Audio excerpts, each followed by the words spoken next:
Bien, esto es lo que voy a tratar. Haré una pequeña introducción y luego veremos esta parte la haré más rápida, sobre los fundamentos de las prácticas, porque imagino que ya se había comentado, y luego iré directamente a trabajos que han valorado estos dos aspectos, esta metodología de la denominada la planificación centrada en la persona, en discapacidad intelectual, y también analizaré un poco algunos trabajos, ¿no?, de metaanálisis, de revisión sistemática que se han hecho sobre el problema de los trastornos psiquiátricos y del comportamiento en esta población. Bueno, ¿de dónde viene esto de las intervenciones basadas en la evidencia? Ya veis ahí en esta foto estos niños, ¿no?, que tienen estos problemas, ¿no?, que tienen agenesia, ¿no?, le faltan brazos, Estos son los niños de la talidomida, ¿no?, un producto que se utilizó en los años 60 para el tratamiento de las náuseas y el malestar que tenían las madres embarazadas, y que pues causó alrededor de unos 40.000 niños afectados en todo el mundo. Curiosamente, el único país desarrollado que no sufrió el problema de la talidomida fue Estados Unidos. Y no lo sufrió gracias a esta señora que está recibiendo este premio del presidente Kennedy. Esta señora trabajaba, se llama Frances Kelsey, es una canadiense, pero que trabajaba en aquel momento en la FDA. La FDA es la Food and Drug Administration americana, que es la agencia que controla la regulación de fármacos. Esta señora se opuso enérgicamente a que esa droga, esa sustancia, se comercializara en Estados Unidos, porque veía que no tenía suficientes datos y que había algunas sospechas de algo que podía estar pasando. Y todo ello, pues con una gran oposición de la industria que lógicamente quería comercializarla, que incluso llegó a distribuir, antes de que se comercializara, varios miles de muestras entre médicos americanos para que la utilizaran, para que la probaran. Lo que ocasionó que todavía incluso unos 40 niños con talidomida se produjeran en Estados Unidos, pero no lógicamente como en el resto de Europa. Bueno, pues, ¿a qué viene el caso? El caso viene a que justamente en esos años, en los años 60, en el ámbito médico, se va produciendo una toma de conciencia de que quizás las cosas no se estaban haciendo de la forma adecuada. Y hay una serie de señores que están ahí es posible que algunos de ellos os suenen, por ejemplo Cochrane, he podido hablar de la colaboración Cochrane, ¿no?, que es una fundación que se dedica a hacer estudios de metaanálisis, de análisis de la evidencia.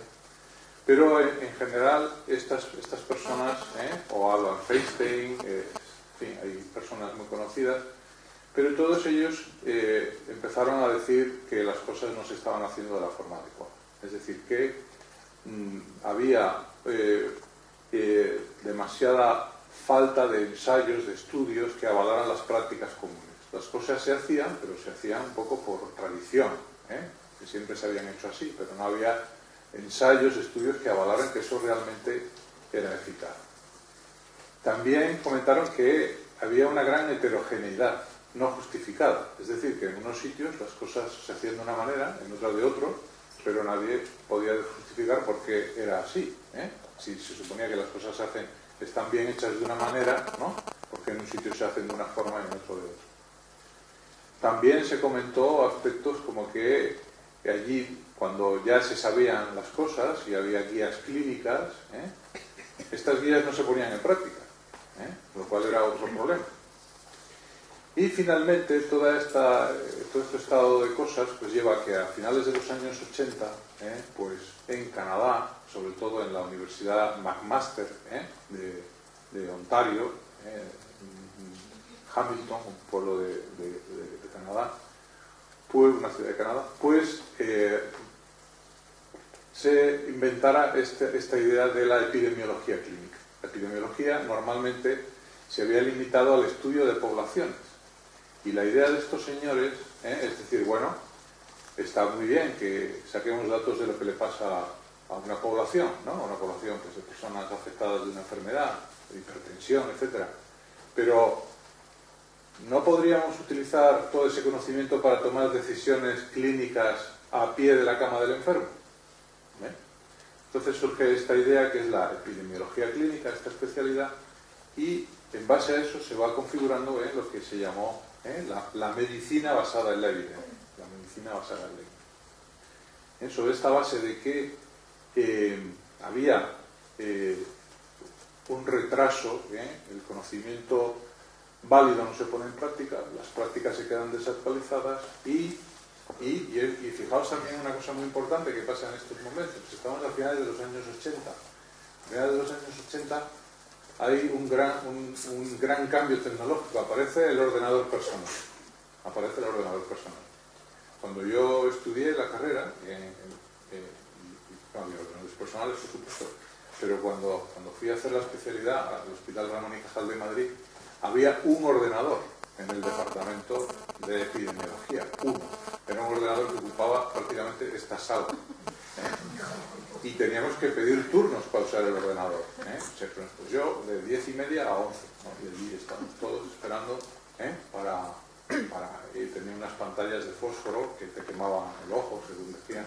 Bueno, pero a finales de esos años llega el ordenador personal. El ordenador personal permite que los datos que se van generando se puedan analizar in situ. Que es el otro gran aspecto que da lugar a la aparición de la medicina basada en la evidencia. Los datos por primera vez se pueden analizar, se pueden hacer búsquedas bibliográficas in situ y se pueden tener los datos encima de la mesa. Con lo cual es la ingente cantidad, ¿no? Ahí veis en la diapositiva como es exponencial el crecimiento, ¿no? Miles de ensayos se hacen al año sobre distintas cosas. ¿Cómo uno que va a tomar una decisión sobre un caso que tiene entre las manos, cómo está seguro de que está haciendo lo mejor para el enfermo teniendo en cuenta lo que ya se sabe, ¿no? Bueno, pues hacía falta un sistema, ¿no? Para poder condensar toda esa información.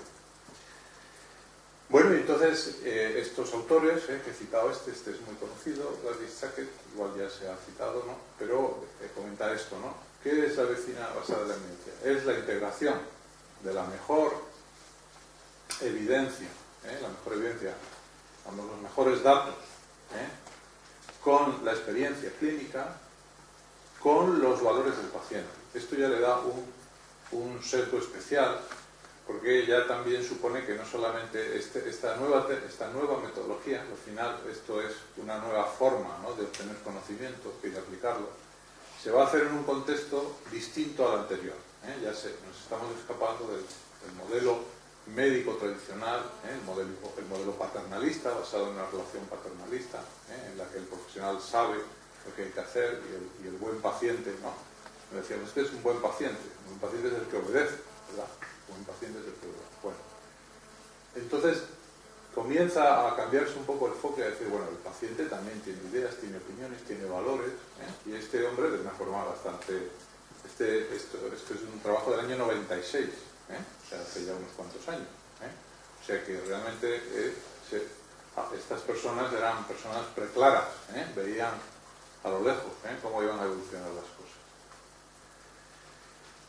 Por lo tanto, fijaos que no es solamente esto, es un cambio bastante más profundo, no es solamente sobre artículos, etcétera. En realidad, cuando estas personas lo pusieron en práctica, tenían una visión más general. Era un cambio en la práctica clínica, basada en los datos de mejor calidad que se tiene, en el cuidado del paciente, cuidado más humanitario, más cuidado del paciente, menos autoritario, una forma también de aprender y de enseñar, menos basada en aprenderse libros, sino mucho más basado en el estudio de casos, que es lo que tenemos que hacer con esta persona concreta, y menos memorístico, y una investigación también más rigurosa,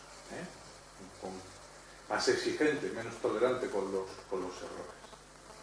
O sea que fijaos, tenemos tres componentes en la medicina basada en la evidencia: el paciente, el médico, la información, cada uno con estos distintos aspectos que tenemos que casar y también dando lugar a un conjunto de relaciones nuevas entre el paciente y el médico, una práctica menos paternalista, y también del médico con la información, con cómo se va a relacionar con la... Fijaos, por lo tanto, que desde el principio, y esto es importante tenerlo en cuenta, tenemos dos formas de ver las cosas. Una es orientada hacia la toma de decisiones clínicas en individuos, lo que da lugar a las guías clínicas, y otra orientada hacia la adopción de mejores prácticas para grupos o poblaciones. Son las que en inglés se llaman policy guidelines, guías políticas, guías que van dirigidas a un conjunto de una población. Bueno, suena este señor, el doctor House. Bueno, el doctor House sería imposible sin la medicina basada en la evidencia. ¿Os acordáis? El doctor House lo es, decía que con su equipo se le presentaba un caso muy complicado y él pues lo resolvía, ¿no?, de forma un poco dramática, ¿no? Pero sería imposible sin la medicina basada en la evidencia. Y también si la medicina basada en la evidencia, en este caso aplicada a poblaciones, sería imposible estos conceptos. Este es lo que llaman los cardiólogos la hora de oro, de golden hour. La hora de oro es que si llegas, te da un infarto y llegas al hospital en menos de una hora, tienes bastantes posibilidades de salvarte. Pero según vas tardando más, pues tienes menos posibilidades. Ahí veis la curva esa roja, lo que va indicando es eso. Cuanto más baja es la curva, más posibilidades de que no sobreviva. Si veis que si llegas 24 horas más tarde, pues las posibilidades son muy... para esto, ¿no?, es un poco lo que... Bueno, ¿y qué ocurre entonces? Fijaos, este concepto nace aquí, nace en la medicina, pero luego se va extendiendo, porque en la medida en que en realidad lo que tiene debajo es un método de conocer, es un método de adquirir conocimiento científico y de aplicarlo, pues es muy sencillo decir, bueno, ¿y por qué vamos a hablar solo de medicina basada en la evidencia? Podemos hablar de enfermería basada en la evidencia, trabajo social basado en la evidencia, enseñanza basada en la evidencia, gestión basada en la evidencia, y realmente la metodología se va. Y en el campo concreto de la discapacidad intelectual, al menos la primera referencia que yo he encontrado es del año 97, o sea que es bastante reciente desde el origen del movimiento. Ya también en discapacidad intelectual aparece esto. Fijaos, este es el primer trabajo que aparece sobre el trabajo de Lennox, un médico que publicó bastante en aquellas épocas, australiano, y un colega suyo de Gales, y hablan de atención en cuidados de salud, en atención primaria y en personas con discapacidad intelectual, y analizan la evidencia que existe sobre el tema.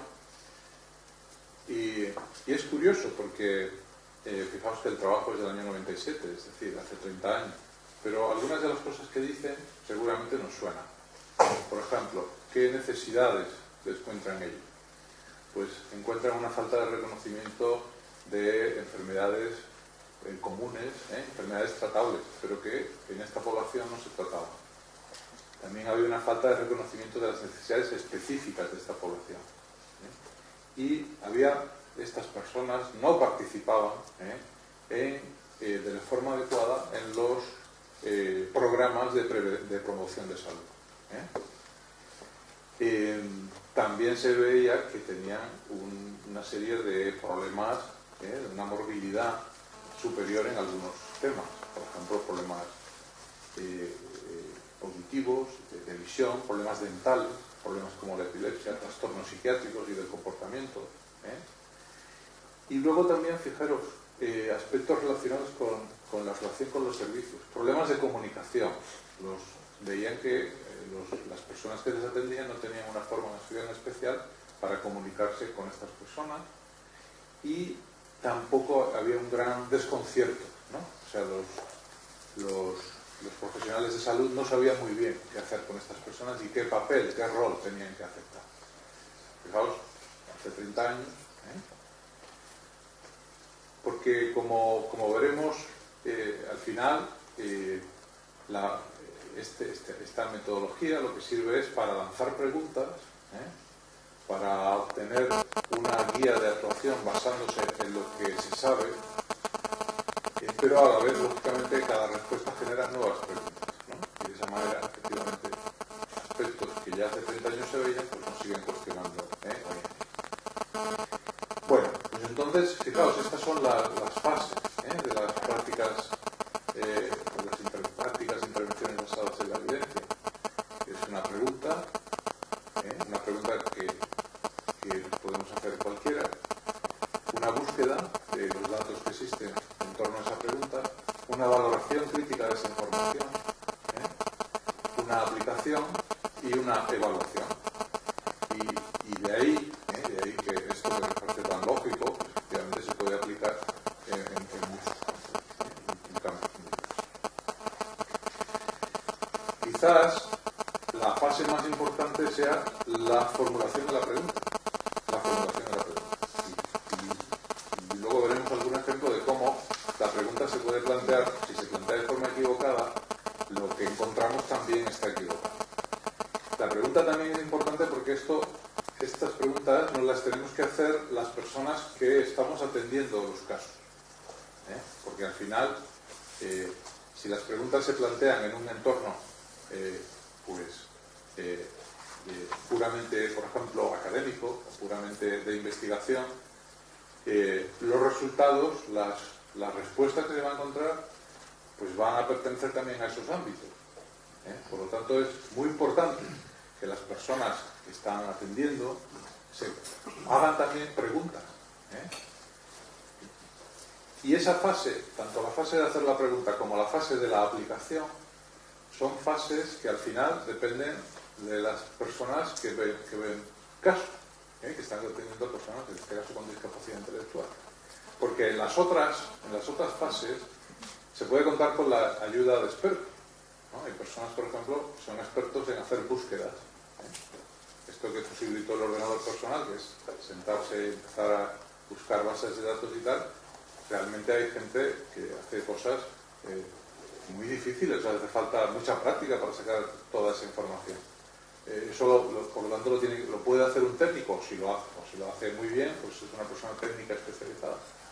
Pero esa persona lo que va a buscar es lo que tú le digas que busque. O sea, que el problema se lo tienes que plantear tú. Eso es algo que tenemos que hacer todos. Y luego, otra fase donde también entramos de nuevo en escena todos es en la aplicación. Porque, como veréis, las preguntas dan lugar a respuestas, pero esas respuestas, ¿cómo las aplico yo en mi terreno concreto? O sea que de todas estas fases, al final, tanto la pregunta como la aplicación e implementación, entramos todos en ella. Bueno, pues como digo, la pregunta, la fase más importante. Bueno, al final todos tenemos necesidad de tomar decisiones.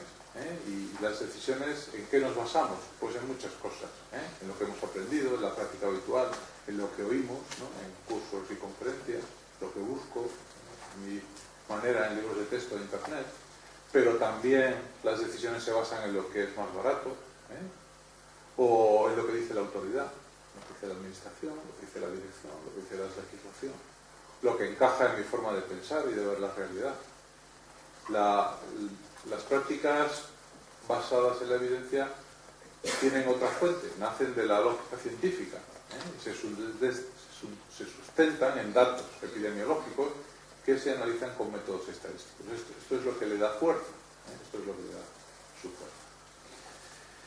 Bien, bueno, pues efectivamente, por eso me detengo un poco más aquí, por darle importancia a esto, a que las preguntas sean la adecuada.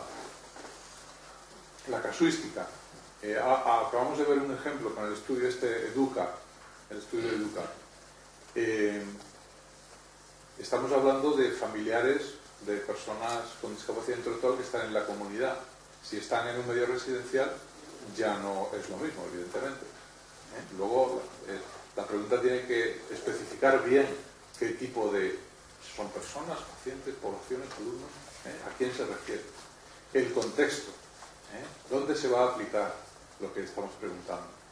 El tipo de intervención, que pueden también ser muy diferentes. La comparación, otro aspecto fundamental, porque las cosas tienen sentido cuando las comparamos, ¿no? Cuando decimos esto es mejor que lo otro. Y por supuesto el tipo de resultado, ¿qué es lo que estamos finalmente persiguiendo con esto? Bien, la segunda fase es esta de las búsquedas, y ya veréis, las búsquedas dan lugar a montañas de datos, montañas de datos. En este momento, ahí las grandes de bases de datos tienen millones de artículos. Por lo tanto, las búsquedas dan lugar siempre a cantidades ingentes de información, que luego hay que cribar, que hay que seleccionar, de acuerdo precisamente con el objetivo que tengamos, para finalmente centrarte en unos datos pues ya mucho más concretos, mucho más y al que lo practica, porque el que lo practica normalmente no es alguien que disfrute haciendo eso, sino que tiene también un impacto emocional negativo. Y por lo tanto, fijaos, un estudio que parece que tiene todas las bendiciones de la práctica basada en la evidencia, luego resulta que no tiene las preguntas adecuadas, por lo tanto no tiene las respuestas adecuadas. Bien, y ya para terminar, lo mismo podríamos decir, por ejemplo, del tratamiento de farmacoterapia, ¿no? La farmacoterapia de los trastornos, en este momento, el patrón, ¿no?, es que se tiene que hacer como segunda opción, después de una intervención psicológica, etcétera, etcétera. Pero cuando se mira la evidencia, dice, bueno, pues, basado en esa noción, que está ahora firmemente establecida, ¿podríamos quitarle toda la medicación antipsicótica a todas las personas con discapacidad intelectual que la quitan? Bueno, pues estos autores analizan los 21 estudios que miran este tema y se encuentran con una variedad de resultados tremenda. Es decir, que no siempre se puede quitar la medicación esta, no se puede, y la retirada de la medicación puede empeorar algunas cosas, en algunos casos. Y bueno, sobre todo en aquellas personas que han recibido varios intentos de retirada, que son más graves, pues realmente hay veces que lo mejor es que la persona siga tomando el tratamiento. Bien, pues esto es un poco lo que quería comentar. O sea que simplemente recordaros que estas intervenciones basadas en la evidencia llegaron hace mucho, pero han llegado para quedarse. No arreglan nuestros problemas, a veces incluso nos lo complican. Insistir en que todos tenemos que contribuir a crear conocimiento, porque las preguntas adecuadas y si se pueden aplicar o no las respuestas, eso solo podemos hacer nosotros. Y finalmente, ¿no?, esta idea, ¿no?, aparte ya de que participemos en estudios, esta idea base, ¿no?, de las prácticas basadas en la evidencia, el cuestionar nuestras creencias o el pensamiento mayoritario con la ayuda de los datos, es fundamental para mejorar lo que hacemos. Pues muchas gracias por estar aquí.